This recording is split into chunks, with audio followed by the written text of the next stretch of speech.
I think like when I reflect back on the day or like the 24-hour period, I think like going in, I kind of expected something like people coming up and talking to me about like policy or people that were really like on the line of homelessness, because that's really who came up last year, and they wanted people to like hear their story.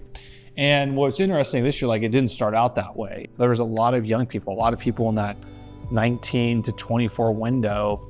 A lot of them had a very similar story about being removed from their families at a very young age, bouncing around to several foster homes, 5 or 6 or more, like reaching a point even in their foster journey where all the resources were done, or all the bridges were gone, or there was no relationships left.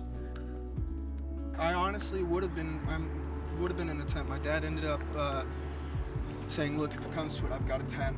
I can't take you in, unfortunately, but I've got a tent you can at least use."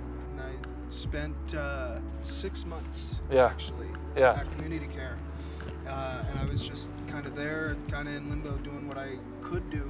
Yeah. And I got Section 8 sorted out again, so I had that back, and then I had to find a place, and then on top of that, I was also trying to find a job. If somebody wants to help you, let them help you. If somebody wants to take you to a shelter place, let them take you to a shelter place. If they want to feed you, let them feed you. When I was homeless, I didn't want to be around anybody, and I've never been like that. I just wanted to segregate myself and wanted to deal with it by myself. We saw some impactful things happen. We saw opportunities to create new ministries and new ways to serve the community, because we had individuals come and tell us, hey, actually what we really need, what would really help us get out of our situation is this.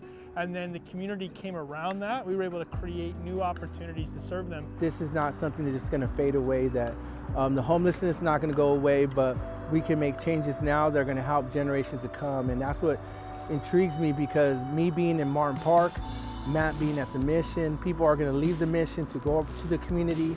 People are going to leave my community and have to come to the mission, but they get to see the hand of Christ throughout the whole process. I wanted to be here, wanted to be able to be a part of the conversation. Quite frankly, homelessness is the #1 issue we face, not just in Fresno, but across the nation. There's no one solution to end homelessness. We know there's a lot of things that are important. And I also know that government isn't the solution, but we are part of the solution.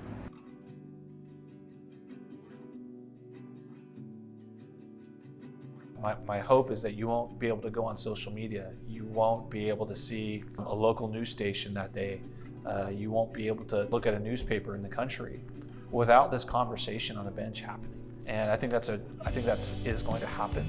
And the great thing about that is that woven into those conversations is really the story of God and His hope for people, His hope for rescuing people in this time of crisis. And I think that's a pretty powerful message. That's a pretty powerful ambition, I think, that started with just sitting on a bench here.